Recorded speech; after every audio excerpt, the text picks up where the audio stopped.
Listen, a lot of people are talking about Logan Paul right now. Yeah. I want to know something from you. Like, he brings new eyes to the table. Yeah.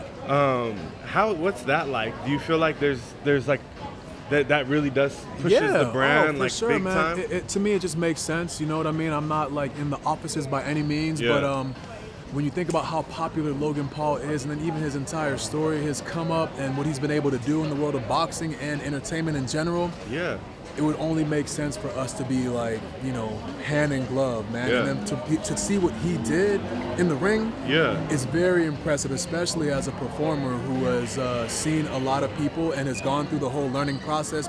He shouldn't be that good that quickly. You know what I'm saying? So it's really impressive to be like, that's where you're starting out.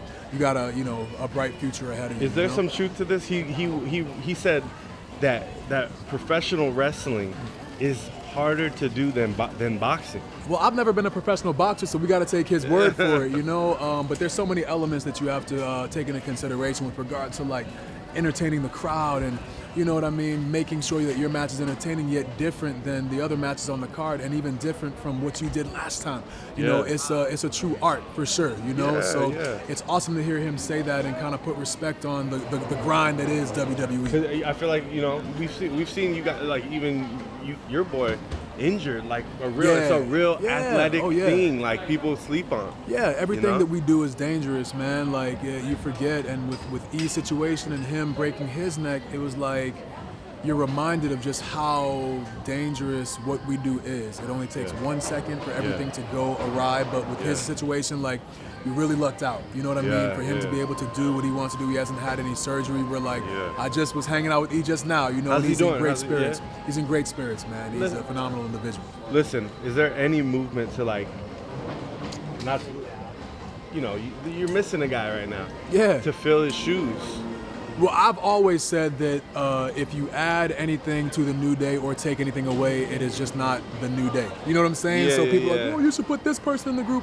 And I always liken it to, you know, for like tomato bisque versus like just regular tomato soup.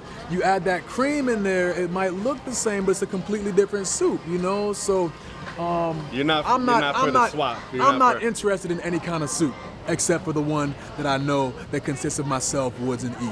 You know, that's the soup that I'm eating. And his update, like, I mean, he said some things, you know, like he has his mobility, like it's limited, but it's like he's doing much better. Every day is a journey. You know what I mean?